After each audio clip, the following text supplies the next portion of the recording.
So the first game is called Traffix, and it's probably my favorite game at the moment. One of the most good-looking and simplistic games that I've ever seen. The game approach is very simple. You have to make sure that the traffic is moving and that you don't bump the cars. The white car is the one that you can control, and there's a traffic signal that you toggle on or off. So if you tap, you let the car go, but you have to make sure that you do not hit any other car with it. And obviously the queue is going to build up if you do not release the cars timely and if you keep causing traffic. And when you do that, you know what happens. You get two cars to hit each other. But you can quickly clear the traffic so you can continue to play the game. Obviously the game gets difficult as you keep playing. It can get really convoluted and complex. And that's the whole fun part, that while it looks simple, it still is really challenging, and the game does require you to be attentive. Now there are a lot of these cities which are actually levels, and they keep getting difficult, so you have to sequentially progress. Next up is Chameleon Run, and it's a pretty unique platformer game. The game is actually again very simple. You have to make sure that this little guy here, let's call him the chameleon, is running, and you have to switch the colors depending on where he's going to land. So if he's landing on a yellow slab, you have to make sure it's yellow in color. When you land on the pink one, you have to make sure it's pink in color. You can double jump, you can stoop and then jump, and you can switch colors while you're in the air. And doing all of those things together is what makes it complex. Now this was probably one of the more difficult levels.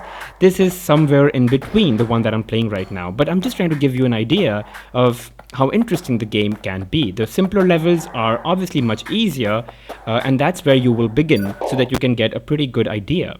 Now there are a bunch of levels and a bunch of series, so again, definitely worth your money. Give it a shot. The next on the list is called Duet, and all you have to do in this is to make sure that this yin-yang kind of thing does not hit itself into one of these obstacles. The gameplay is very simple. Tapping on the left or on the right turns this yin-yang clockwise or anti-clockwise. Now the levels that are in the beginning are fairly simple. They're slower, so they do a good job of training you in terms of, how to use and how to play this game. But as you progress, it gets difficult, and there are so many varieties and variations within the game that it's mind-boggling. So let's pick up this one, for example. It's a little faster, but you can see that it's a little more complicated as well.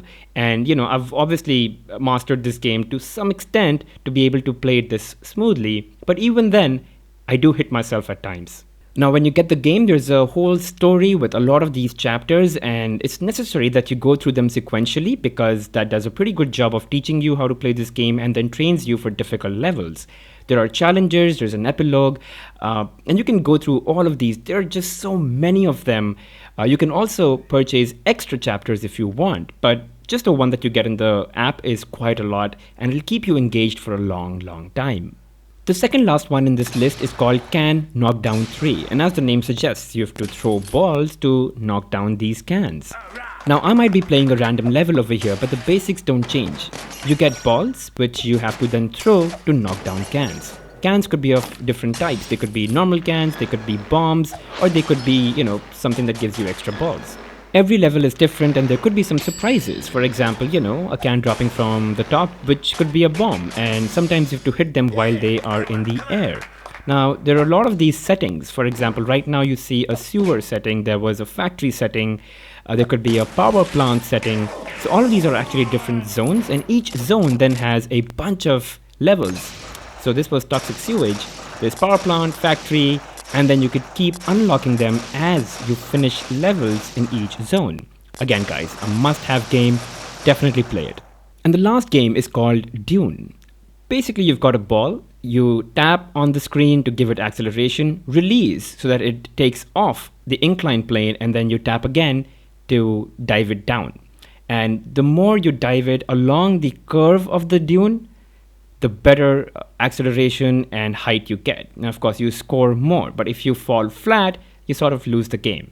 Now, there are a lot of ads that keep coming while playing this game, so I recommend that you buy the game. I think it's about $3 to $4, but totally worth your money and time. The gameplay is really nice, the graphics are good, it's really minimalistic, and it's all physics-based, so, if you're a fan of parabolas, you're going to enjoy this game a lot. Anyway guys, so those were 5 games that I think are really addictive. They can get really difficult, as you can see right in front of you. But I've enjoyed all of these games a lot. They've been worth my money, my time, and entertainment. So, especially during this time when we're all in a lockdown, there's nothing better than entertaining yourself. And one of the ways is to play all these really good games that you've probably never played in your life. So if you've enjoyed this video guys, don't forget to subscribe and hit that like button. And surely comment in the comment section below if you know of games that we could try.